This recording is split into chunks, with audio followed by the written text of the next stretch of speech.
राहुल गांधी विदेश यात्रा पर हैं अमेरिका में। कल भी जो उन्होंने कुछ कहा था उसके बाद में काफी इस पर बहस हुई, लेकिन आज मामला थोड़ा तल्ख हो गया है। आज राहुल गांधी ने बहुत सारे मुद्दों पर बात कही है। खासतौर पर उन्होंने आरएसएस पर जमकर हमला बोला। कुछ चर्चित बातें भी रही हैं, जैसे आरक्षण पर उनका बयान। हालांकि वो समझने जैसा बयान है, इसको ऐसा माना जा रहा है मायावती ने, क्योंकि इस मुद्दे को उठाया और उन्होंने कहा कि आरक्षण खत्म करने के षड्यंत्र में कांग्रेस जुटी हुई है, सावधान रहें। इस तरह की बात मायावती ने कही है। और आरक्षण पर राहुल गांधी ने ऐसा क्या कुछ कहा था जिस पर यह पूरा विवाद शुरू हुआ है, उनकी बात को समझने का प्रयास करेंगे। साथ ही साथ राहुल गांधी ने कई ऐसी बातें कही हैं जिस पर हम कल भी बात कर रहे थे कि देश की संस्कृति के बारे में या देश में किसी भी तरह का कोई विद्वेष है, इस तरह के भाव को अगर विदेशी मंचों पर रखते हैं, विदेशों में रखते हैं, तो ये बहुत अच्छा नहीं लगता कि हम देश की क्या इमेज रख रहे हैं। क्योंकि अल्टीमेटली राहुल गांधी विपक्ष के नेता हैं और विपक्ष के नेता की देश में, सरकार में एक महत्वपूर्ण भूमिका होती है, संसद में महत्वपूर्ण भूमिका होती है। कुल मिलाकर आज जो उन्होंने बातें कही उसको एनालाइज करने का प्रयास करेंगे। इसमें खासतौर पर उन्होंने आरएसएस पर यानी संघ पर जमकर हमले किए हैं। इसमें एक जो बात उन्होंने कही है कि कई भाषाओं को, कई संस्कृतियों को कमतर आंकता है संघ। इसको जरा समझने का प्रयास करेंगे, क्योंकि इसमें उन्होंने तमिल और अन्य भाषाओं के साथ साथ में मराठी का भी जिक्र किया है। तो कई बातें हैं जो ऐसा लगता है कि ये हजम नहीं होंगी, लेकिन फिर भी राहुल गांधी ने ये सब कुछ क्यों कहा है, इस पर राजनीतिक विश्लेषक और तमाम नेता, पार्टी के प्रवक्ता क्या सोचते हैं, इस पर विस्तार से बातचीत आज 5 की पड़ताल में करेंगे। आगे बढ़े उससे पहले एक छोटी सी रिपोर्ट पर एक नजर डालते हैं।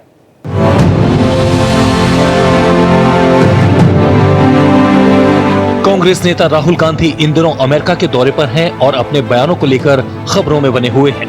राहुल के बयानों से देश में सियासी तूफान मचा हुआ है। सत्ताधारी बीजेपी पूरी तरह राहुल पर हमलावर है। राहुल के बयान को लेकर चिराग पासवान ने भी हमला बोला है। चिराग ने कहा कि अमेरिका में राहुल ने चीन की तारीफ की और कहा कि रोजगार के मोर्चे पर भारत फेल हो रहा है। अपने राजनीतिक मतभेदों को अपने व्यक्तिगत राजनीतिक लाभ के लिए इस तरीके से इस्तेमाल कर अपने ही देश की बुराई करना, ये कहीं से उचित नहीं है। इस तरीके से विदेश में जाकर आपको कोई भी एतराज़ है, आप भारत में रहिए। आप तो एलओपी भी हैं, आप सरकार के समक्ष अपने सुझाव भी रख सकते हैं, अपनी चिंताएं भी रख सकते हैं। केंद्रीय कृषि एवं किसान कल्याण तथा ग्रामीण विकास मंत्री शिवराज सिंह चौहान ने कहा कि राहुल गांधी लगातार 3 बार हारने के बाद कुंठित हो चुके हैं और देश की छवि खराब करके अमेरिका में अपनी कुंठा निकाल रहे हैं। देश के बाहर जाकर देश की छवि खराब करना देशद्रोह जैसा अपराध है। कोई देशभक्त ऐसा नहीं कर सकता। देश के बाहर कभी भी नेता प्रतिपक्ष ने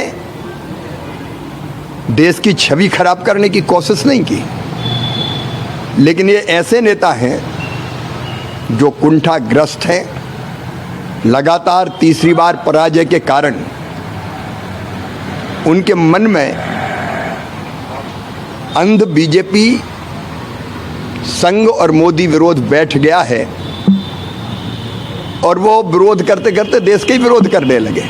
वही सिखों पर दिए गए राहुल के बयान पर बीजेपी प्रवक्ता आरपी सिंह ने तो यहाँ तक कह दिया कि सिखों का नरसंहार करने वाले हमें ज्ञान दे रहे हैं। दम है तो सिखों के बारे में राहुल देश में कुछ कहकर दिखाएं। प्रधानमंत्री मोदी जी के रहते किसी के साथ कोई भेदभाव नहीं है। सबके लिए भारत सरकार की जो स्कीम है सबके लिए एक जैसी है। परंतु हाँ, विदेश में जाकर वैमनस्य फैलाना, विदेश में जाकर इस प्रकार की बात करना, ये दिखता है कि राहुल गांधी की सोच का। परंतु मेरा राहुल गांधी को चैलेंज है, जो बात वो विदेश में कह रहे हैं सिखों लेकर हिंदुस्तान में कहें और मैं उनके खिलाफ मुकदमा करूंगा। अमेरिका के 3 दिवसीय दौरे पर गए विपक्षी नेता राहुल गांधी बीजेपी और आरएसएस पर भी जमकर हमला बोल रहे हैं। राहुल कई कार्यक्रम में मोदी सरकार की कमियों को गिनाते दिखे। हालांकि विदेश यात्रा के दौरान प्रधानमंत्री मोदी और आरएसएस पर गांधी का ये पहला तंज नहीं है। चाहे जर्मनी हो, ब्रिटेन हो या फिर सिंगापुर, राहुल गांधी का ज्यादातर विदेशी दौरा विवादों में रहा है। बीजेपी राहुल के बयान को देश और लोकतंत्र का मजाक बताते हुए पेश करती रही है और भारत की अंतर्राष्ट्रीय स्तर पर किरकिरी कहती है। इसके अंतर कांग्रेस उसे कई बार तथ्य और बातों को तोड़ मरोड़ कर बीजेपी पर विवाद बनाने के आरोप चढ़ती रही है। Bureau report, Bharat express. देखिए, राजनीति में बयानबाजी तो होती है। नेता प्रतिपक्ष के तौर पर राहुल गांधी ने अपनी बातें कही। अब कुछ बड़े सवाल खड़े हुए, जैसे पहला, विदेशी धरती पर जाकर इस बात को बोलना, भारत की छवि, जैसा आप शिवराज सिंह चौहान जी को सुन रहे थे। दूसरा, उन्होंने सिखों के विषय में भी कहा कि, और ये बहुत सोचा समझा, बड़ा रणनीतिक है, उन्होंने किसी और मजहब या धर्म का जिक्र नहीं करते हुए कहा कि पगड़ी पहनने में या किसी चीज में डर लगता है, जैसी बात उन्होंने कही, जो कि मैं मेहमानों से समझने का प्रयास करूंगा। अपनी राय तो मैं आमतौर पर अपने शो में नहीं रखता हूं, लेकिन बहुत सी बातें, कुछ बातें हैं जिनमें यह भी कहा जाता है कि राहुल गांधी जो बोलते हैं उसका सियासी मतलब निकाल लिया जाता है, यानी उनकी सोच जो है वो देश के प्रति नहीं होती, वो बीजेपी पर हमला करते हैं, उसको देश से जोड़ दिया जाता है। ये कांग्रेस का आमतौर पर वक्तव्य आता है। आइए इसको समझने का प्रयास करते हैं। मेरे साथ संजय मिश्रा जी जुड़ेंगे, राजनीतिक विश्लेषक के तौर पर। मुकेश त्यागी जी, जो कि वरिष्ठ प्रवक्ता हैं बीजेपी के, वो जुड़ चुके हैं मेरे साथ। आकाश यादव जी, इसी तरह प्रवक्ता कांग्रेस, भी मेरे साथ जुड़ गए हैं। आकाश जी, मुकेश जी, आप दोनों का स्वागत है। और साथ ही साथ डॉक्टर संजय कुमार फिर मेरे साथ पैनल पर हैं, वरिष्ठ पत्रकार हैं और हमारा सहयोग करते हैं लगातार राजनीतिक विश्लेषण करने में। और डॉक्टर संजय कुमार, शुरुआत में आप ही से करूंगा, क्योंकि कल भी हम बात कर रहे थे, उस बात को थोड़ा सा आगे बढ़ाते हैं। आज आरक्षण के मुद्दे पर उन्होंने बात कही, हालांकि उन्होंने जो कहा है उसको संक्षिप्त में, अभी सही समय नहीं है, जब सही समय होगा तब सोचेंगे। और इस बात के बाद आपने देखा, जब सही समय होगा तब सोचेंगे, एग्जैक्ट उनकी वर्डिंग्स जो है मैं वो रख रहा हूं, क्योंकि फिर उसके बाद में तो ये आ गया कि वो आरक्षण को खत्म करने की साजिश कर रहे हैं, षड्यंत्र रच रही है कांग्रेस, मायावती के ये तक बयान आ गए। बहरहाल, राहुल गांधी ने जो भी बातें कही, आपको लगता है वो एक रॉ में वो बोल गए हैं या बहुत सोच समझकर उनके स्टेटमेंट्स आए? राहुल गांधी चाहे रॉ में बोल गए हों या सोच समझ करके बोले हों, लेकिन वो बोल कहां रहे थे और किस भूमिका में बोल रहे थे? वो टेक्सास यूनिवर्सिटी में बोल रहे थे, अमेरिका में, बतौर वो विपक्ष के नेता के तौर पर बोल रहे थे। तो लीडर ऑफ अपोजिशन कोई पहली बार जाकर के इस तरह के डायस्पोरा को संबोधित थोड़े किए। पहले भी लोग जाते रहे हैं, जो पार्टियां विपक्ष में होती है, बतौर लीडर ऑफ अपोजिशन जाकर के बोलते रहते हैं। लेकिन बोलने में कुछ भी बोल जाना, और वो भी ठीक है, कौन नफरत फैलाता है, कौन प्रेम बांटता है, कौन मोहब्बत की दुकान चलाता है, कौन नफरत की वजह से लोगों को भय दिलवाता है, एक पार्ट है। आप देश के अंदर में बतौर विपक्ष के नेता के तौर पर एक पार्टी को घेरिए, एक संगठन को घेरिए, इसकी इजाजत लोकतंत्र आपको दिए हुए है। लेकिन विदेशी धरती पर जाकर के इस तरह से अपनी कमियों को गिनाना, वो ये बात कहने की वजह से कि चूंकि अपने ही लोगों के बीच में मैं बोल रहा था, मैं कहीं से भी सहमत नहीं। देश और देश गर्व करने का विषय होता है। मातृभूमि की कमियों को जाकर के विदेशी धरती पर बताने की कोई जरूरत मैं तो नहीं समझता हूं। और मायावती ने तो आज घेरा, उन्हीं के संवाद को लेकर के मायावती ने उनको घेरा है। रिजर्वेशन का क्या स्टैंड है आपका जी? ये रिजर्वेशन के आप खुद कंफ्यूज हैं। कोई तो स्टैंड होना चाहिए। अगर केवल आप राजनीति करने के लिए किसी इशूज को कुछ ऐसे ही बोल देते हैं कि कब जब समय आएगा तो देखा जाएगा, हम उस पर विचार करेंगे, मतलब आपका स्टैंड क्लियर नहीं है। जी जी। अगर इस तरह की है भी तो बोलने की जरूरत क्या है? चुप भी तो रहा जा सकता है। तो मेरी अपनी समझ है कि बड़ा ही एक जो कहते हैं ना कि मैच्योरिटी नहीं दिख रहा था। ठीक है, आप प्रवाह में, फ्लो में, एक कहते हैं ना कि कॉन्टेक्स्ट में बोलते चले गए, लेकिन क्या बोल रहे थे, उसको कहां से कोरिलेट कर रहे थे, इसको तो देखना होगा। अमेरिका में मैंने अपने सवाल में इसीलिए कहा रो में बोल गए, या आपको लगता है कि बहुत सोच समझकर? लेकिन यादव जी आपको सुन भी रहे थे और सवाल आज उनसे बहुत सारे बनते हैं। तो आकाश जी, मुझे ये भी एक थोड़ा सा बताइए, जो सबसे बड़ी आपत्ति आ रही, मैं मुद्दों पर तो आऊंगा एक एक करके, बहुत सारे बयान है जो मुझे भी लग रहा है कि इन पर बात होनी चाहिए, लेकिन सबसे पहले विदेशी धरती पर जाकर अपने देश के विषय में इस तरह की तस्वीर रखना, इससे बड़ी आपत्ति है भारतीय जनता पार्टी को भी और तमाम राजनीतिक विश्लेषकों को भी। देखिए डॉक्टर अनिल जी, पहले तो हमें यह समझना होगा कि यह देश सबसे बड़ा लोकतंत्र है दुनिया में, और इस देश के लोकतंत्र के अंदर किस तरह पिछले 10 साल में लोगों की आवाज को दबाया गया, कुचला गया अलग अलग यंत्रणाओं के माध्यम से, और देश किस कगार से गुजरा है पूरी दुनिया के सामने आना जरूरी है। मैं अपने मित्र संजय कुमार जी से कहूंगा, क्या राहुल जी अपने इस 140 करोड़ लोगों का एज ए एलओपी दुनिया के सामने ये दर्द न बताए? आप ये चाहते हैं जो इस देश का संविधान राइट ऑफ स्पीच का उनको अधिकार देता है, क्या इस देश का एलओपी जो इनको पूरे पूरे पार्लियामेंट में प्रतिनिधित्व करता है उसको भी आप दबाना चाहते हैं? देखिए, आदरणीय राहुल गांधी इस देश को समझने के लिए 10,000 किलोमीटर की यात्रा करके लोगों से रूबरू हुए हैं। वो एक सच्चे नेता है। जो उन्होंने देखा है वो लोगों के सामने वो डंके के चोट पे रखते हैं। उन्होंने आप अगर आपको देश की बुराई लगती है तो देश के अंदर जो बातें हो रही है, क्या देश के स्वाभिमान के लिए इस देश के 140 करोड़ लोगों के हक को नैतिक रूप से एक सतही तौर पर आपकी बात ठीक लगती है, लेकिन जैसे एक छोटा सा उदाहरण, सिखों को पगड़ी पहनने में डर लगता है, ये बात बोलने वाली होती है विदेशी मंच पर। आप बताइए जाधव जी, कांग्रेस प्रवक्ता तो आप हैं, एक भारतीय होने के नाते बताइए। देखिए, मैं वो इंडियन डायस्पोरा में पूरा सुन रहा था। राहुल जी ने, आदरणीय राहुल जी ने जब यूनियन ऑफ स्टेट को डिफाइन जब किया तो डाइवर्सिफाइड इंडिया कैसा है उसका एक उदाहरण उन्होंने दिया कि भाई आज हिंदुस्तान के अंदर जो माइनॉरिटीज है, पगड़ी, वहां पे कोई भाई साहब थे जो पगड़ी पहने हुए थे, तो एक इंस्टेंटली उन्होंने उनका उदाहरण दिया कि भाई आज पगड़ी पहनना भी डर है, कुछ माइनॉरिटी है क्या भारत में? मैं तो आपसे पूछ रहा हूं जाधव जी, आप और मैं इसी देश में रहते हैं, ये डर है क्या हमारे देश में? ये बात अजीब लग रही है सुनने में। प्रवीण जी, उन्होंने वही चीज कहा कि हिंदुस्तान को समझने के लिए उसके बेसिक स्ट्रक्चर को समझना जरूरी है। हिंदुस्तान एक यूनियन ऑफ स्टेट है जो अलग अलग स्टेटों में अलग अलग कल्चर से, अलग अलग संस्कृति, सभ्यता से, विविधता से, उससे उसकी अखंडता में उसकी एकता है। वही राहुल जी ने बताने की कोशिश की और ये बताया कि जो आरएसएस और भाजपा की जो विघटनकारी जो विचारधारा है, जो डिवाइड एंड रूल की विचारधारा है, जो आरएसएस की मनुस्मृति वाली विचारधारा है, जो वर्गीकरण को पुरस्कृत करती है, जो भेदाभेद को पुरस्कृत करती है, वो सोच हिंदुस्तान को और हिंदुस्तान के लोकतंत्र। मेरा सवाल वही है, आप मेरे सवाल का जवाब दीजिए ना। आप जाधव जी इतने बढ़िया वक्ता हैं, मैं जानता हूं आपको, आप मेरे सवाल का जवाब दीजिए। क्या सिखों को पगड़ी पहनने में हिंदुस्तान में डर लगता है? आप कांग्रेस प्रवक्ता भी हैं, एक भारतीय के नाते भी जवाब दीजिए। भारत में देखिए, उदाहरण के तौर पे आज हिंदुस्तान के अंदर सिखों को पगड़ी पहनना हो या एससी एसटी ओबीसी यहाँ का जो वर्ग है, इसको हर जगह पे आज डराया जा रहा है। आप मेरे सवाल का जवाब नहीं दे रहे हैं। मैं इससे इत्तेफाक नहीं रखता आपकी बात से। आपको क्या ईमानदारी से लगता है, क्या हमें डाइजेस्ट कर लेना चाहिए इस बयान को, या आप ये बोलिए कि रो में बोल गए हैं? वो एक बात मैंने पहले भी कहा था। आप सुनिए, आज हिंदुस्तान के अंदर सबसे बड़ा आंदोलन किसान आंदोलन हुआ। सबसे बड़ी शहादत कोई हुई तो सिख भाइयों की हुई। किसान आंदोलन में 700 सिखों के ऊपर वहां किसान भाई मरे।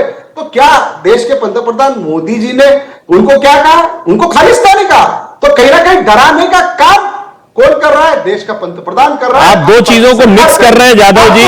समझना जरूरी है। मैं समझ जाऊंगा, आपकी सारी बातें समझ लूंगा मैं, लेकिन हर चीज मैं अभी बार बार आपसे एक ही प्रश्न कर रहा हूं, मैं डाइजेस्ट नहीं कर पा रहा हूं। मुझे लगता है कि अनुत्तरित है मेरा प्रश्न। मैं आऊंगा दोबारा दूसरे मुद्दों पर। मैं जानता हूं कि आप पार्टी को डिफेंड कर रहे हैं, बट मुझे लग रहा था कि इस पर आप शायद कुछ ऐसी बात कहेंगे जो बहुत डिफेंसिव, हर चीज में प्रवक्ता डिफेंसिव हो, यह भी आवश्यक मुझे नहीं लगता कि होता है। पैनल पर कई मुद्दे होते हैं जिनमें कई चीजों में स्वीकारोक्ति होती है। सच्चाई है, मैं एक सच्चा नहीं, ये सच्चाई कैसे आप रख सकते हैं? आप भी जाधव जी ये बात कह रहे हैं। आप क्या राहुल गांधी की इस बात का कि यहां पर सिखों को पगड़ी पहनने, कड़ा पहनने में डर लगता है, इसको आप डिफेंड करेंगे? आप सिखों को आप खालिस्तानी कहते थे। अरे वो एक अलग मुद्दा, आप दो मुद्दे क्यों मिक्स? आप किसान आंदोलन भी ले आए, आप खालिस्तान का मुद्दा भी ले आए। खालिस्तान का समर्थन थोड़ी करेंगे, खालिस्तान तो आतंकवादी संगठन है। आपने किसान भाइयों को, हमारे सिख भाइयों को खालिस्तानी कह के उनको बदनाम नहीं किया। आप दूसरा मुद्दे की बात करें, उस पर मैं चर्चा कर चुका हूं, बहुत चर्चा की है। मैं जो आपसे सवाल पूछ रहा हूं उसका जवाब नहीं मिला। खैर, मुकेश त्यागी जी एलओपी हैं, पूरी देश में अपनी बातों को रखते हैं, वहां इंडियन डायस्पोरा में बात कर रहे हैं, तो वहां पर जो उनके मन की बात है वो रख दी, इसमें दिक्कत क्या है? मैं समझता हूं कि राहुल गांधी जी पे एक अंग्रेजी का प्रोवर्ब है कि little knowledge is a dangerous thing, और दूसरा है हिंदी में करत करत अभ्यास थे जड़ मत हो सुजान। तो ये लगातार अभ्यास करते चले आ रहे हैं, अभ्यास कर रहे हैं या किसी साजिश के हिस्से हैं, क्योंकि जिस प्रकार से लगातार बयानबाजी कर रहे हैं। पिछले वर्षों में भी जब गए थे तो अमेरिका और यूएस और सिंगापुर में इन्होंने कहा था आप आइए, हमारी डेमोक्रेसी खतरे में, और आप आके देखिए। लगातार देश का अपमान करने का काम राहुल गांधी जी ने किया है। इनके गैर जिम्मेदाराना वक्तव्य आप देख लीजिए, सारे मोदी चोर क्यों होते हैं, इनको कोर्ट से सजा मिलने के बाद भी इनकी अकल में सुधार नहीं आ रही। तो मैं तो यही कहता हूं कि विपरीत बुद्धि विनाश काले, किस प्रकार के एलओपी बने, आपके पास एक संवैधानिक वो है। अच्छा, इनके कुछ प्रवक्ता बोलते हैं भाई देखिए आजकल तो यूट्यूब का जमाना है, कुछ भी बोलिए कहीं पे भी पहुंच, पूरे देश में विदेश में पहुंच जाती है।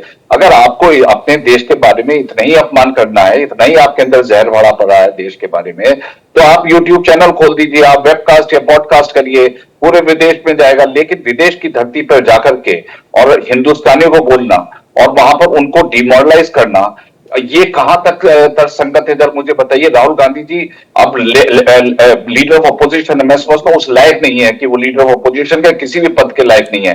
देश को लगातार गाली देने का काम, चाइना की तारीफ करते हैं डॉक्टर प्रवीण जी। चाइना जो कि हमारा दुश्मन कंट्री है, उसके साथ इन्होंने क्या एक रहस्य उद्घाटन वो किया है इन्होंने करार, उसके बारे में जानकारी नहीं है। पर चाइना जहां पर मैं समझता हूं 21.3 सबसे लोएस्ट अनएम्प्लॉयमेंट है चाइना के अंदर, वहां पे इकोनॉमी हीटेड हो गई है, वहां पे इतना इंफ्रास्ट्रक्चर बन गया है कि वहां पे एवनगार्ड जैसी कंपनी वहां पे दिवालिया हो गई है और बहुत सारी कंपनियां दिवालिया हो रही हैं। उससे कंपैरिजन करके वहां पे कोई डेमोक्रेसी नहीं है।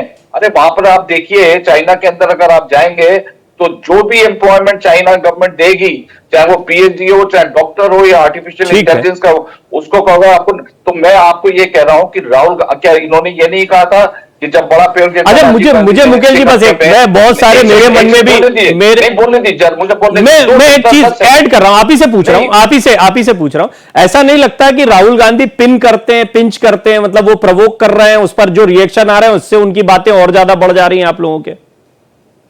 नहीं, उनकी गरिमा गिरती जा रही है। बड़ी मुश्किल से 99 मिले हैं, मैं समझता हूं ये बिल्कुल साफ हो जाएगा। अभी आप देखिएगा इनके घटक दल के आगे सबसे बड़ा नैतिक मजबूरी ये होगी कि कैसे इस प्रकार के वक्तव्यों को इंडोर्स करें। अभी कांग्रेस के प्रवक्ता तो बोल नहीं पाया कि भाई सिखों को क्या डर लगता है, बल्कि सिखों ने आंदोलन कर दिया इस बात को लेकर के कि राहुल गांधी जी की हिम्मत कैसे हुई वर्जीनिया में जाकर के बोले हैं कि सिखों को डर लगता है। इस प्रकार के गैर जिम्मेदार वक्तव्य दे रहे हैं। राजीव गांधी ने नहीं कहा था जब 1984 के सिख राइट्स हुए थे कि जब बड़ा पेड़ गिरता है तो धरती हिलती है। और ये सैम पिट्रोडा, सत्यनारायण गंगाराम जो कि वहां बैप्टाइज हो गए, सैम अंकल बन गए हैं, उनको 45 दिन के लिए निष्कासित किया क्योंकि उन्होंने गैर जिम्मेदाराना बयान दिया कि नॉर्थ वाले अंग्रेज लगते हैं, ईस्ट वाले ये लगते हैं और साउथ वाले अफ्रीकन लगते हैं। इस प्रकार की भाषा का इस्तेमाल किया यूनियन ऑफ इंडिया कर रहे हैं। अरे सनातन को गाली आपके डीएमके के लोगों ने गालियां निकाली हैं, आपके तमाम गठबंधन के लोगों ने। अब उनके लिए मुश्किल हो जाएगा कि राहुल गांधी जी को कैसे सपोर्ट करें। तो ये इस प्रकार की बातें करके अपनी ही कब्र खोद रहे हैं और उनके जो प्रवक्ता हैं उसको लगातार सपोर्ट करते जा रहे हैं। इट इज इनडिफेंसिबल,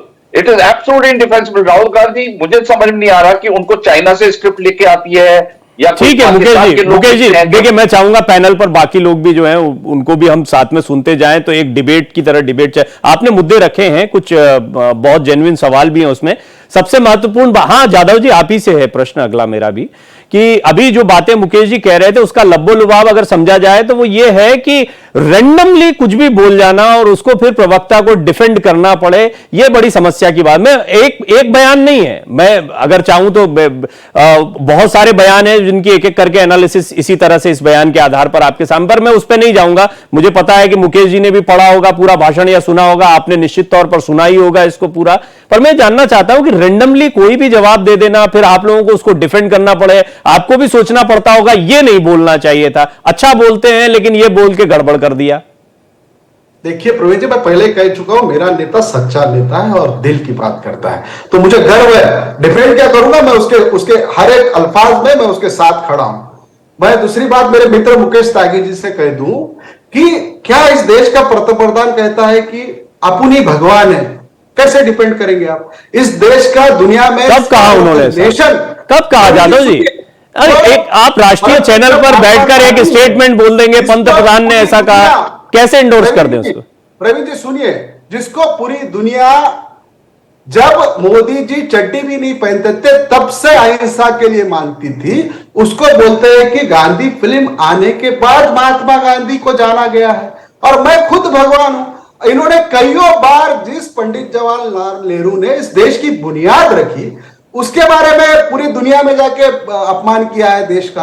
और 2014 के बाद ही देश स्वतंत्र हुआ, ये मोदी जी कई बार दुनिया के इस पे कह चुके हैं। और दूसरी बात मैं आपको बता दूं, अगर टेली प्रॉम्प्टर ना हो ना, अगर वो बंद हो जाए, तो मोदी जी ने हजारों बार देश का नाम खराब किया है। डॉक्टर साहब, ये आपको समझना जरूरी है। मैं समझ गया आपकी बात, पर मुझे ऐसा लग रहा है कि आप ये बता रहे हैं कि गड़बड़ियां जो है इधर से भी होती है, इसलिए राहुल जी की गड़बड़ियों को स्वीकार कर, ऐसा कुछ कहना चाहते हैं? राहुल जी की गड़बड़ी बता ही नहीं रहा हूं। तो फिर आप क्यों बता रहे हैं उनकी गड़बड़ियां? मैं तो उनके भाषण पे बात कर रहा हूं। जिस तरीके से अपने आप को देश का पंतप्रधान ये कहता है कि अपनी भगवान है, जो सनातन को मानता है, जो हिंदुत्व के नाम की राजनीति करता है, वो खुद को बोलता है, कभी कभी लगता है कि मैं ही भगवान हूं।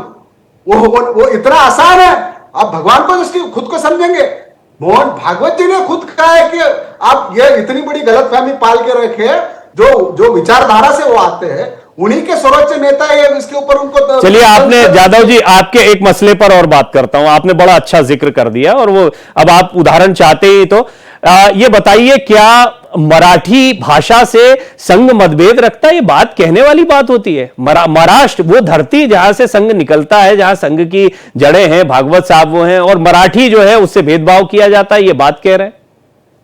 महाराष्ट्र छत्रपति शिवाजी महाराज के लिए जाना जाता है। महाराष्ट्र परम पूज्य डॉक्टर बाबा साहब आंबेडकर के लिए जाना जाता है। महाराष्ट्र परम पूज्य महात्मा ज्योतिबा फुले के लिए जाना जाता है। महाराष्ट्र छत्रपति शाहू महाराज के लिए जाना जाता है। महाराष्ट्र सावित्रीबाई फुले के लिए जाना जाता है। आपने कैसा कह दिया कि संघ से महाराष्ट्र जाना जाता है? जो मैंने कब कहा भाई? आपको क्या जादव जी आज आपने तय कर लिया है कि सारे शब्द जो है आप भर दें? मैंने कब कह दिया ऐसा? मराठी नहीं, आप तो शिवाजी महाराज की प्रतिमा का जिस तरीके से इन्होंने भ्रष्टाचार किया, वो विचारधारा के लोग महाराष्ट्र का ये करेंगे। राहुल गांधी जी ने बिल्कुल सच कहा है प्रवीण जी।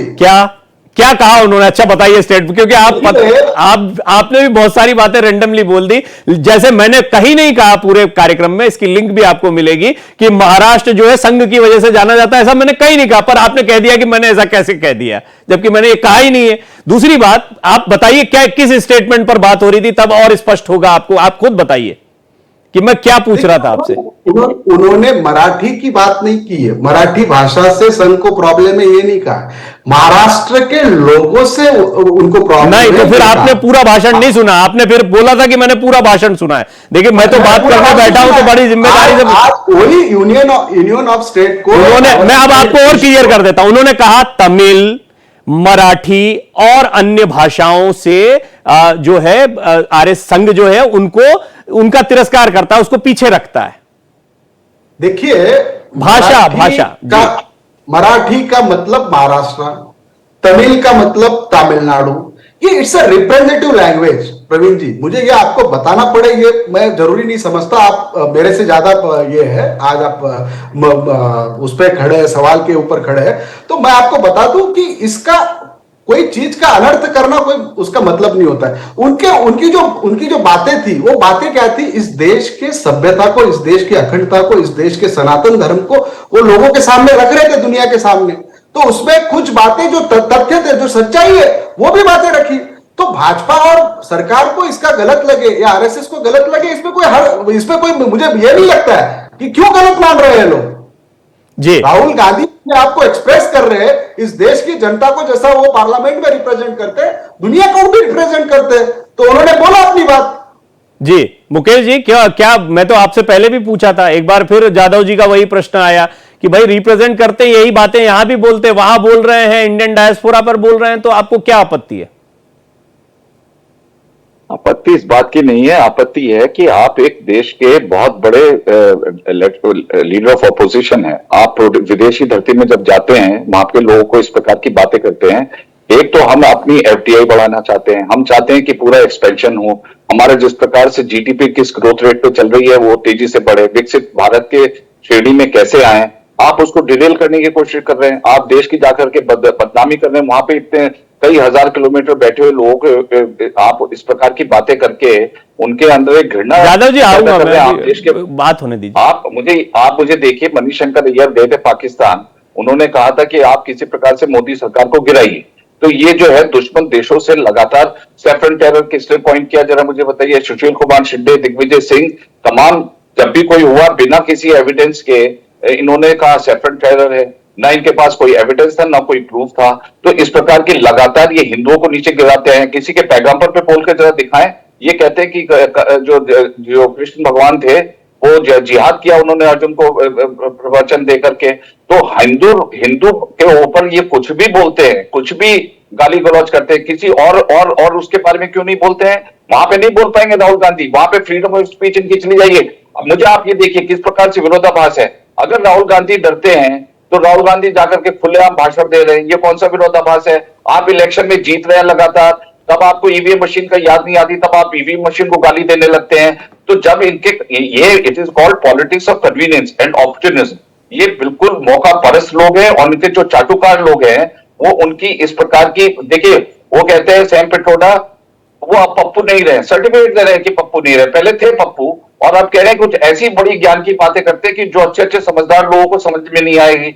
अरे आप किस प्रकार की अतिशोक्ति कर रहे हैं, किस प्रकार से आप उनका नहीं, आपने एक इंपॉर्टेंट पॉइंट दिया। इससे पहले जादव साहब और डॉक्टर संजय भी जुड़ गए दोबारा मेरे साथ। जादव जी एक बार फिर उठा दिया कि निष्पक्ष चुनाव होता तो 246 भी नहीं आती। लीडर ऑफ अपोजिशन बनकर गए, आप कह रहे हैं कि देश में लोग जुड़ गए हैं, भारत जोड़ो यात्रा निकाली, उसके बाद में फिर से चुनाव पर सवाल खड़े कर दिए विदेशी धरती पर जाकर। देखिए 79 सीटों का मसला जो है पूरी देश पे, उसके ऊपर निष्पक्ष ये होना चाहिए। तो देश के सामने ये आज ना कल ये तथ्य आने वाला है। आज इलेक्शन कमीशन जिस तरीके से उसको ये कर रहा है, आने वाले समय में हम भी सरकार बनाएंगे तो इसके ऊपर भी कार्रवाई की जाएगी। दूसरी बात, मेरे मित्र मुकेश जी को मैं बता दूं कि जब कहते हैं मोदी जी बिरयानी, मेरे को हर ईद पे बिरयानी मिलती है, मोदी जी दरगाहों पे जाके चादरें चढ़ाते हैं, तो मोदी जी कौन सी राजनीति करते हैं? हिंदुत्व खाली राजनीति के लिए इनको चाहिए और वो उनके हिसाब से वो यूज करते हैं तो उनको चलता है। अरे मुकेश जी, ये देश जो है 140 करोड़ लोगों से आप गलत करते हैं, आप भी गलत करेंगे विदेशों में जाके।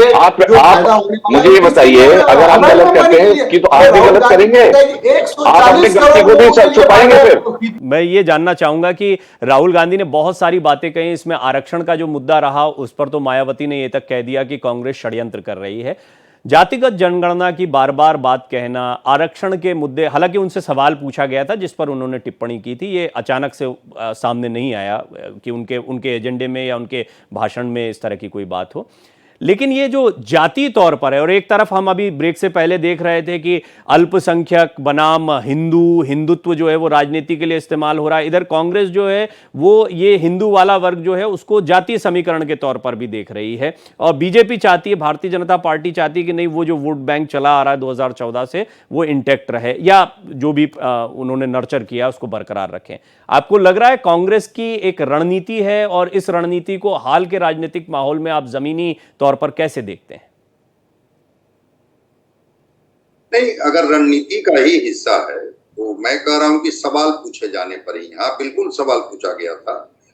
वहां के जो छात्र थे उन्होंने ही सवाल पूछा था कि आरक्षण पर आपकी क्या राय है। आरक्षण की निष्पक्षता को लेकर के उन्होंने सवाल उठाया कि अभी आरक्षण जो है उसकी प्रक्रिया की निष्पक्षता नहीं है, और जब मैं आऊंगा, जब मैं उन चीजों को देखूंगा तो फिर मैं उस पर विचार करूंगा।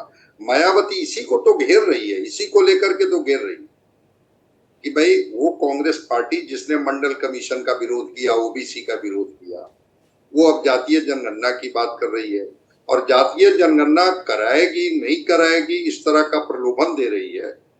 लेकिन जो मंडल कमीशन ओबीसी का विरोधी पार्टी रही है, जो पार्टियां कहते रही है कि जात पर न पात पर और इंदिरा जी की बात पर और मुहर लगाइए हाथ पर, वो पार्टी अब जाति की बात कर रही है। तो आरक्षण पर विचार करने जैसी बात को लेकर के एक शंका है। अब राहुल गांधी जी किस कॉन्टेक्स्ट में सवाल पूछने पर बोल गए कि आरक्षण पर विचार करेंगे, वो फिर जाति और धर्म को लेकर के किसी सामने वाली पार्टी को अगर घेरते हैं तो एक सवाल तो है कि क्या प्रतिभा आरक्षण के रास्ते से होकर के जाएगी, या आरक्षण पर आप कायम रहेंगे। लगेगा कि नहीं, अगर आरक्षण ही वोट बैंक का एक स्तंभ है, एक आधार है जिससे पोलराइजेशन होगा और जिससे हमें लाभ मिलेगा, तो फिर उस स्टैंड पर कायम रहिए। लेकिन जो मैंने शुरू में कहा कि जो इनके बयान थे वो अस्पष्टता में नहीं थे। चाहे आप आरक्षण के पक्ष में रहिए या आरक्षण, बाबा साहब ने तो 10 साल के लिए ही आरक्षण की बात की। उन्होंने कहा था कि जब तक जन्म जन्मांतर तक, जब तक ये प्रकृति पृथ्वी रहेगी, भारत में आरक्षण लागू रहेगा। ऐसा डॉक्टर भीमराव अंबेडकर ने कहीं कहा है क्या? लेकिन परिस्थितियों की वजह से, राजनीतिक पार्टियों को जनता के दबाव की वजह से उसको आप लेकर के आगे बढ़ रहे हैं। वहां पर जाकर के एक सवाल है कि आपकी राय अस्पष्टता में नहीं है। सवाल पूछे जाने पर भी आपका स्टैंड होता कि या तो हम आरक्षण के साथ खड़े रहेंगे या जब मेरी सरकार बनेगी तो हम इस पर पुनर्विचार करेंगे, देखा जाएगा क्या क्या मतलब होता है। इन सवालों को लेकर के मायावती ने इनको घेरा कि आपकी मंशा पर मुझे शक है, आपकी मंशा पर मुझे संदेह। जी, ये बात आपने कही, ये बड़ी इंपॉर्टेंट बात है। और आपने जात पर ना पात पर, इंदिरा जी की बात पर वो नारा भी याद दिला दिया, ये भी बड़ी महत्व की बात है। जाधव जी, इसमें कोई दो राय नहीं है कि आपने जो हिंदुत्व वाली बात कही कि इनके लिए हिंदुत्व जो है वो राजनीति करने के लिए, ठीक है, ये आपकी चिंता का विषय भी रहा है। अब मैं आपसे जो सवाल कह रहा हूं उसको बिल्कुल सवाल की तरह, ये आमतौर पर लोगों के जहन में आता है, उसी तरह इसको लीजिएगा। महत्वपूर्ण बात है कि हिंदुत्व की राजनीति कर रही है और ठोक कर करती है बीजेपी, तो कहकर करती है। आप लोग क्या वो बहुसंख्यक समाज, आपको लगता है अल्पसंख्यक, उसमें खासतौर पर मुस्लिम मतदाता आपके साथ में आ गया है, ऐसा लगता है आपको, और आप चाहते हैं बहुसंख्यक समाज जो है वो जातियों में टूटे, इसके लिए क्या ये जाति जनगणना की बात की जा रही है? ये एक सवाल है, एक प्रश्न है। देखिए, विभाजन की राजनीति और बहुसंख्यक समाज कहां टूटता है?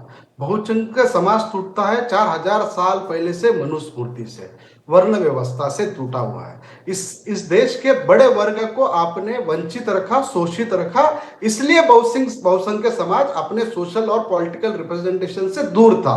और परम पूज्य डॉक्टर बाबा साहब आम्बेडकर ने उसके वजह से उनको आरक्षण दिया था कि इनको सोशल और पॉलिटिकल रिप्रेजेंटेशन मिले, ना कि इनकी गरीबी के लिए, ना कि इनके इसके लिए। आज 4000 5000 साल का जो इनके ऊपर अन्याय हुआ है, वो 70 सालों में अगर वो अन्याय दूर हो सकता है, मेरे मित्र संजय कुमार जी से मेरा सवाल है, क्या दूर हो गया है? आज भी छूत अछूत ये हो गया है? 10 सालों के अंदर आरक्षण की बात आज राहुल जी क्यों उठा रहे हैं? ये पिछले 10 सालों में लैटरल एंट्री हो, नीट हो, जितनी भी भर्ती प्रक्रिया हो, हर चीज में भ्रष्टाचार। मतलब आप प्रत्यक्ष जहां जहां आरक्षण के द्वारा संधि मिलती थी, वो सारी संधि में आप विदा लाके उसको बर्खास्त कर दिया जाता है। आज कितनी तो भी जगह खाली है।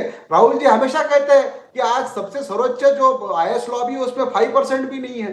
तो मेरा कहना यह है कि आदरणीय राहुल गांधी इस देश के हर वर्ग के लिए बात करते हैं, इस देश की सामाजिक व्यवस्था। मैं आपका पॉइंट नहीं समझ पाया जाधव साहब, मैं पॉइंट इसलिए नहीं समझ पाया क्योंकि एक मिनट जाधव साहब, मैं पॉइंट इसलिए नहीं समझ पाया कि क्या 10 साल में ही आरक्षण की व्यवस्था पर विचार करने लग गए या उससे पहले भी? ये आज की नहीं है, और ये बाबा साहब अंबेडकर ने नहीं लागू किया। मंडल आयोग जब आया उसके बाद में जो व्यवस्था बनी, जिसका विरोध कांग्रेस ने किया, उसके बाद में जो स्थितियां बनी, उसमें क्या स्थितियां तब नहीं, परसेंटेज काफी बढ़ जाना चाहिए था। और क्या आरक्षण उस समय पर इतने अच्छे से लागू कर दिया गया? इतना लंबा समय मिला था, मोदी जी को तो अभी 10 साल मिले, तो इससे पहले की व्यवस्था ऐसी हो जानी चाहिए थी कि आरक्षण के सदपरिणाम सामने आ जाते। इसके लिए तो संविधान पढ़ना जरूरी है गुरु, मैं आपको बताता हूं, मैं उसका अभ्यासक हूं। आर्टिकल 16 और 16(4) बाबा साहब आम्बेडकर ने यह प्रावधान किया था कि हजारों जातियां हैं जो आज भी आरक्षण के लिए वो लोग एलिजिबल है, लेकिन उनको नहीं मिला है बिकॉज ऑफ रिकॉग्निशन, उनको मान्यता ही नहीं मिली थी। तो इसलिए हर स्टेट को ये प्रोविजन दिया गया था कि 16(4) के अनुसार इनको आरक्षण दिया जाए। तो कांग्रेस जब तक थी तब तक 16(4) के अंतर्गत देश हर स्टेट में आरक्षण दिया गया। और मैं आपको बता दूं कि मंडल कमीशन का गठन ही स्वर्गीय इंदिरा जी ने किया था। और मंडल कमंडल की राजनीति किसने की पूरी दुनिया जानती है। जो भाजपा कमंडल की राजनीति करके मंडल आयोग के खिलाफ सबसे बड़ा विरोध तो भाजपा ने किया था। तो संजय कुमार जी ये किस बारे में बात कर रहे हैं? आदरणीय राजीव गांधी ने वीपी सिंह को उसके अंदर सपोर्ट किया था। जब मंडल कमीशन इंप्लीमेंट हुआ 1992 में, तो स्वर्गीय राजीव गांधी जी ने उसका जाहिर समर्थन किया था। तो आप मंडल आयोग का समर्थन किया था कांग्रेस ने, मंडल आयोग का समर्थन किया था कांग्रेस ने। वही बात आदरणीय राहुल गांधी कर रहे हैं। आकाश यादव कांग्रेस प्रवक्ता कह रहे हैं मंडल आयोग का समर्थन किया था कांग्रेस ने इतिहास में, ठीक है, ये एक बात हो गई। दूसरा, इसको मैं, क्योंकि संजय जी से आपने प्रश्न किया, उनका नाम लिया, उन पर तो जाऊंगा, मुकेश त्यागी भी आपको सुन रहे हैं। अब मेरे प्रश्न का जवाब दीजिए। मेरा प्रश्न ये नहीं था, मेरा प्रश्न आपसे ये था कि जितना समय, अच्छा ठीक है, समर्थन किया, सब कुछ किया, उस व्यवस्था में आपने आरक्षण के क्या सकारात्मक फायदे निकाल लिए जो पिछले 10 साल में नहीं निकाल पाई, और ये जो परसेंटेज है क्या अचानक से कम हो गया? देखिए, जब तक कांग्रेस की या कांग्रेस प्रणीत सरकारें रही है, उन्होंने जहां जहां आरक्षण का फायदा दे सकते थे वो देने का काम कांग्रेस और वो पार्टी ने किया है। लोगों के अंदर जितना पॉलिटिकल रिप्रेजेंटेशन हो, सबसे ज्यादा एमपीज चुन के आए, शेड्यूल कास्ट कॉन्स्टिट्यूंसी से आए, शेड्यूल ट्राइब से आए, सबसे ज्यादा स्कॉलरशिप दी गई, उनका एक दायरा बड़ा है, एक वर्ग को ऊपर लाने का काम कहीं ना कहीं हुआ है। तो उसके अंदर ओबीसी के अंदर भी क्रीमिलियर के माध्यम से एक वर्ग अलग होने जा रहा है, आपको समझना जरूरी है। एक प्रोसेस है आरक्षण की, और ये इतनी आसान आप प्रोसेस देखिए जादव जी, मैं खूब समझ रहा हूं आपकी बात को, लेकिन क्या होता है कई बार पढ़ने से ज्यादा इंप्लीमेंटेशन और उन चीजों को, हम भी 25 साल से देख रहे हैं और इस पे आरक्षण पर बहुत डिस्कशंस किए हैं, और करते करते हमको ये तो समझ में आ गया है कि आप इनसे तो परिणामों की अपेक्षा करते हैं, लेकिन अपने यहां पर प्रोसेस की बात करते हैं। प्रोसेस और परिणाम, यानी विपक्ष से जब विपक्ष की भूमिका में हो तो परिणाम मांग लो, और ये नहीं हुआ, वो नहीं हुआ, और जब बात अपनी आए तो प्रोसेस की बात करो। ये भी प्रोसेस में इन्होंने कौन सा आरक्षण खत्म कर दिया है या कहां पे कौन सा आरक्षण कम कर दिया है, उसको आपने एक अलग नैरेटिव में रखा। आज स्कॉलरशिप बंद की जाती है, आज शेड्यूल ट्राइब का जितना भी फंड है वो डाइवर्ट किया जाता है। मैं आपको आंकड़े के साथ बता सकता हूं। मैं इस पर अलग से चर्चा कर लूंगा, लेकिन मैं आमतौर पर सतही कमेंट को मैं एंटरटेन नहीं करता पाया, क्योंकि ये बड़ी जिम्मेदारी से लोग सुनते हैं। लेकिन डॉक्टर संजय, आपका नाम लेते हुए जादव जी ने कुछ टिप्पणियां की थी, खासतौर पर मंडल का समर्थन कांग्रेस ने किया, जरा आप बताएं। आपको ये पार्लियामेंट के रिकॉर्ड में है कि स्वर्गीय राहुल गांधी जी ने मंडल कमीशन, स्वर्गीय राजीव गांधी ने मंडल कमीशन का विरोध किया, ये डॉक्यूमेंटेशन है। लेकिन फिर मैं कह रहा हूं, ठीक है, वो परिस्थितियां क्या रही होगी मैं नहीं जानता, लेकिन ठीक है, वो परिस्थितियां क्या रही होगी छोड़ दीजिए। लेकिन मैं ये कह रहा हूं कि क्या वो रिजर्वेशन मिला शेड्यूल कास्ट को, शेड्यूल ट्राइब्स को, ओबीसी को, क्या वो चीजें वहां तक पहुंच पाई या आधी अधूरी रह गई? अगर वो पहुंच नहीं पाई तो क्या उसके लिए कोई एक पार्टी इस देश में जिम्मेवार है? रोहिणी आयोग की रिपोर्ट लिख हुई है ना, 926 जातियां ओबीसी में ऐसी हैं जो आरक्षण का 1% भी लाभ नहीं ले पाए। शेड्यूल ट्राइब, शेड्यूल कास्ट में जो उनके जज थे, गवई साहब ने स्पष्ट कहा सब कैटेगराइजेशन को लेकर के कि 4-5 जो मजबूत जातियां हैं वो उनका पूरा हिस्सा खा जाते हैं और बाकी लोगों को उसका लाभ नहीं मिलता है। अगर वो आरक्षण के सुविधा का लाभ वो ले रहे हैं तो क्या वो लाभ वहां तक नहीं मिलनी चाहिए? मेरा कहना है कि अभी हम लोग सवाल राहुल गांधी जी पर टिके हुए हैं, जो आरक्षण को लेकर के जो सवाल थे उनके कि क्या आरक्षण अभी लागू रहेगा उस देश में, उन्होंने आरक्षण की निष्पक्षता को लेकर के सवाल उठाया। जो सवाल आप कर रहे हैं कि आप अपनी बात क्यों नहीं करते हैं, जाति गणना तो करवाए कर्नाटक में, वो डेटा आपने जारी नहीं किया, उसको रोक दिया। 2011 में सोशियो इकोनॉमिक सर्वे हुआ, उसका डेटा आपने जारी नहीं किया। तो आप अपनी बात कीजिए और जो सत्ता है उसको, ठीक है, आपका वैलिड पॉइंट है। और इस सबके बीच में जादव साहब, एग्जैक्टली जो बयान था राजीव गांधी जी का वो मैं आपको बता देता हूं। लोकसभा में अपनी बात रखते हुए उन्होंने कहा, ऐसे फैसलों से हम जाति मुक्त समाज नहीं बन सकते, यदि हमें ऐसा करना है तो फिर जातीय समीकरण बनाने से बचना होगा। राजीव गांधी जी का स्टेटमेंट है। अब आप झूठ सच की बात कर रहे थे तो आप थोड़ा सा कोई एक फैक्चुअल उससे बता दीजिए। डॉक्टर साहब, जब इम्प्लीमेंटेशन ऑफ मंडल आयोग कमीशन हो रहा था, ये बयान राजीव गांधी जी का है, ये बयान राजीव गांधी जी का है। उन्होंने बाद में मन बदल लिया। सपोर्ट किया था या नहीं किया था वो मुझे बताइए। राजीव गांधी जी ने विरोध किया था नहीं किया था, ये मुझे ये क्या सवाल हुआ, ये क्या सवाल हुआ? आप मुझसे प्रति प्रश्न कर रहे हैं। राजीव गांधी जी ने विरोध किया था नहीं किया था, मैं ये करता रहूं, आप वो बोलते रहे। उसके तथ्यों के ऊपर बात ठीक है, आपने एक्चुअली मैं आपको बता दूं जादव जी, कोई ऐसा पर्सनल नहीं है कि मैं आपसे ही सवाल पूछता रहा हूं। आप आमतौर पर एक स्कॉलर के तौर पर पैनल पर बोलते रहे, तो मैं चाहता हूं कि आपका वो जिम्मेदार चेहरा दर्शकों के सामने भी जाए, आप कुछ बोल जाएं कि ये पढ़ना चाहिए वो पढ़ना चाहिए, और उसके बाद में आपके खुद फैक्ट दुरुस्त नहीं रहे तो ये अच्छा नहीं लगता। इसलिए मैंने कुछ चीज आपको बता दी, इस पर आप भी थोड़ा सा देखिए। और मैं चाहूंगा कि मुकेश त्यागी जी, क्योंकि आप चर्चा में बहुत देर से बोले नहीं और बहुत सारी बातें जो हैं वो एक ऐसी है कि कांग्रेस से आज प्रश्न ज्यादा होने भी हैं, क्योंकि बहुत सी चीजें हैं। लेकिन मुझे एक चीज समझ में नहीं आती कि आप लोगों को ये जो जातीय जनगणना है या दूसरी चीजें हैं, इससे भी आप लोग परेशान होते हैं। यानी आपका सचमुच में हिंदुत्व का वोट इंटैक्ट रहे और उसमें आप अल्पसंख्यक समुदाय, खास तौर पर मुस्लिम मतदाता या मुस्लिम जैसे प्रत्याशी नहीं उतारते हैं या और भी चीजें होती हैं, इन चीजों को लेकर ऐसा लगता है कि आप भी बहुसंख्यक समाज पर ही फोकस कर रहे हैं, इसीलिए शायद ये जातीय समीकरण से आप थोड़ा सा परेशान होते हैं। नहीं, देखिए ऐसा है कि कांग्रेस जो है फटा हुआ ढोल बजा रही है आरक्षण को लेकर के। आज मायावती जी, जो मैं समझता हूं कि सबसे बड़ी दलितों की लीडर हैं, उन्होंने किस प्रकार की आलोचना की राजीव गांधी, जो कि जॉर्ज टाउन यूनिवर्सिटी में बोल रहे थे। क्या बोला उन्होंने? We will think of scrapping reservation when India is a fair place. मतलब India is not a fair place and India is not a fair place, ये तो बोल के आए जॉर्ज टाउन यूनिवर्सिटी में। अब इस पर ट्वीट किया है मायावती जी ने, केंद्र में काफी लंबे समय तक सत्ता में रहते हुए कांग्रेस पार्टी की सरकार ने ओबीसी आरक्षण को लागू नहीं किया और ना ही देश में जातीय जनगणना करने वाली इस पार्टी अब इसकी आड़ में सत्ता में आने के सपने देख रही है। इनके इस नाटक से सचेत रहें, जो आगे कभी भी जातीय जनगणना नहीं कर पाएगी। तो ये तो वक्तव्य मायावती जी का आया है। अभी गुमराह कर रहे थे कि मंडल कमीशन की रिपोर्ट जो है वो कांग्रेस ने उसको रिकमेंडेशन करना चाहा। अरे राजीव गांधी जी ने खुलेआम उसका विरोध किया, कहां उसका इंप्लीमेंटेशन हुआ? वीपी सिंह जो लेके आए थे मंडल कमीशन, पूरे देश के अंदर हाहाकार मच गया था, कहां हुआ? ये गलत गुमराह कर रहे हैं। तो इस प्रकार की बातें करके देखिए, हम लोग तो जो है देश के अंदर विभाजन की बात नहीं करते। जातीय जनगणना आप देख लीजिए, अगर अभी अपने हम आरएसएस के चीफ ने मोहन भागवत जी ने कहा कि ठीक है, इसके विषय पर विचार हमें करना चाहिए। तो हम ये नहीं, हमारा तो खुला दिमाग है, लेकिन इनका जो इरादा है वो जातियों को भिड़ाने का। मनमोहन सिंह ने ये नहीं कहा था कि first right of reservation natural resources Muslims will have? तो ये क्यों बोला था इन्होंने? आप मुझे बताइए कि धर्म के आधार पर, मजहब के आधार पर आंध्र प्रदेश हाई कोर्ट की रूलिंग है कि आप नहीं कर सकते, उसके बाद भी इन्होंने कर्नाटक में किया। तो ये कर्नाटक में जब क्यों नहीं करते उसकी जातीय जनगणना को, उसके इम्प्लीमेंटेशन?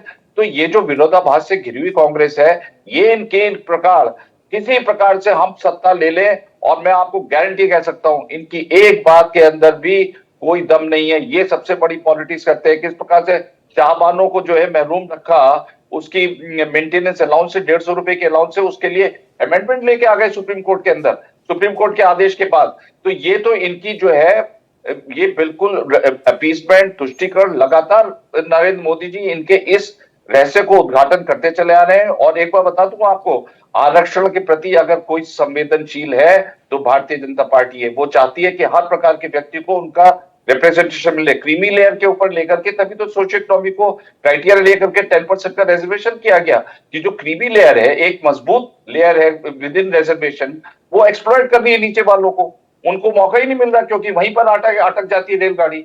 रिजर्वेशन के बेनिफिट नीचे आते ही नहीं है, उसके बाद नहीं उठाएंगे। अच्छा मुकेश जी, मैं इससे ये तो एक लंबी बहस हो सकती है आरक्षण पर मैं ये जरूर जानना चाहता हूं, जो हम बात कर रहे थे, कांग्रेस प्रवक्ता से भी पूछा, डॉक्टर संजय भी इस पर टिप्पणी रख रहे थे कि इसके फायदे, मतलब ठीक है आपको 10 साल मिले, आप बेहतर काम कर रहे हैं दूसरे क्षेत्रों में जैसा आप लोगों का दावा है, तो आपने इसको अच्छे से इंप्लीमेंट कराने में या इसके फायदे, सकारात्मक नतीजे लाने में क्यों देरी हो रही है?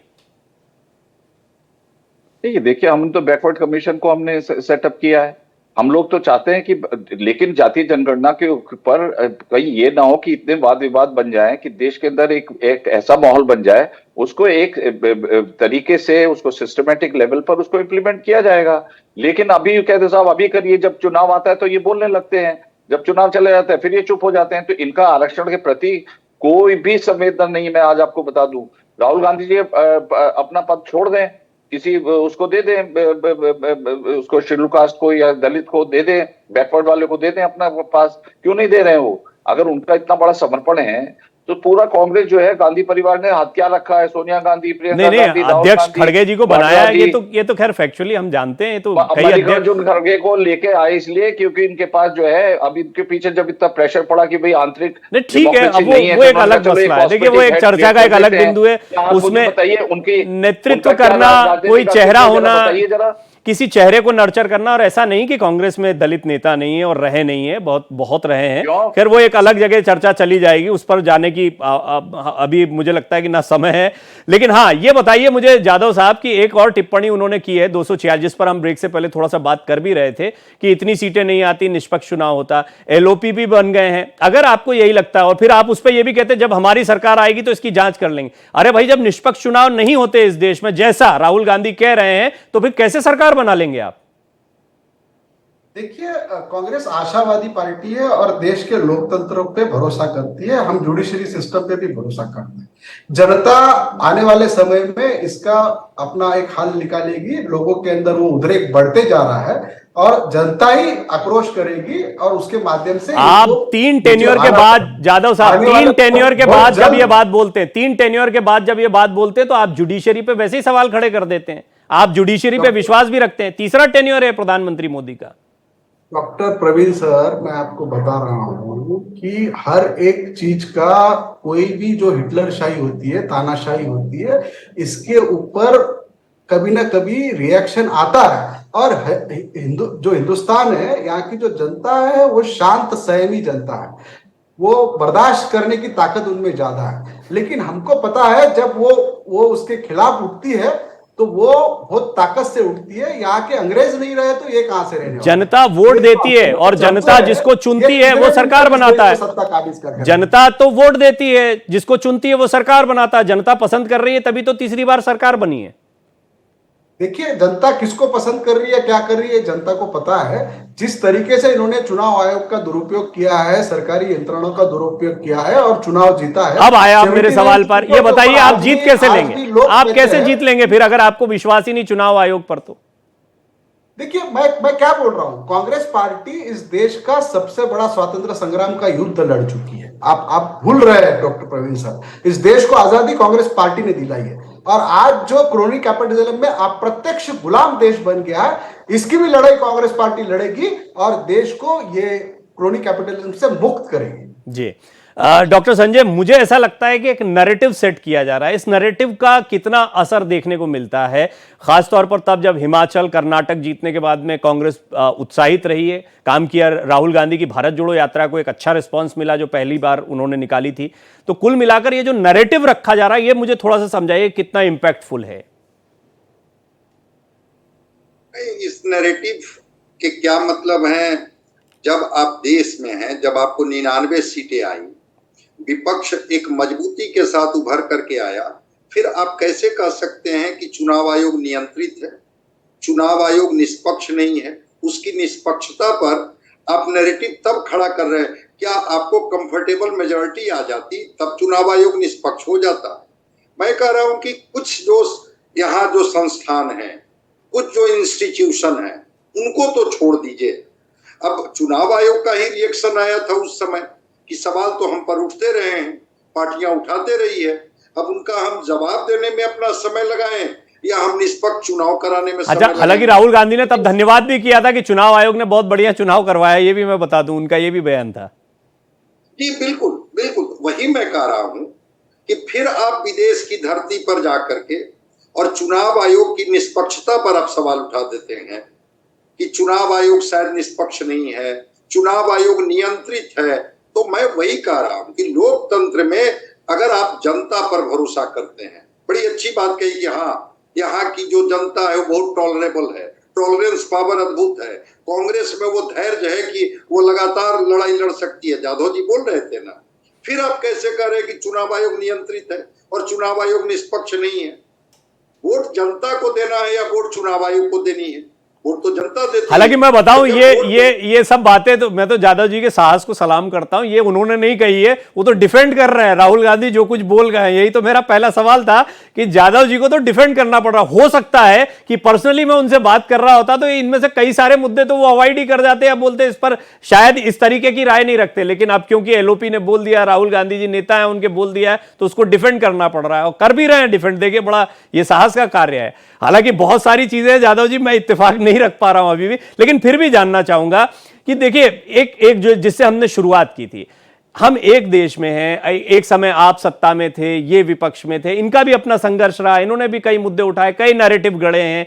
आपका समय चल रहा है, थोड़ा संघर्ष का समय है, अब थोड़ा बेहतर हुआ है, आपको उम्मीदें जगी, ये सब ठीक है, हमारे देश में चल रहा है, हमारे देश की राजनीति इसी तरह चलती है। लेकिन आप पूरी दुनिया में अगर इस तरह के संकेत दें कि भाई यहां लोकतंत्र खत्म हो गया है, यहां चुनाव आयोग, यहां पर केंद्रीय जांच, ये इसको बार बार वहां पर कहकर हम अपने देश की छवि तो खराब करते हैं। देश के जो युवा हैं, जो प्रधानमंत्री मोदी जाते हैं तब वहां स्टार्टअप्स और ये सब बातें होती हैं, खूब उनके भाषणों में भी बड़े युवा एनआरआई इकट्ठा होते हैं, और अभी यहां पर हम एक दूसरा इंप्रेशन देते हैं। ऐसा क्यों? इससे तो देश की छवि खराब होती है।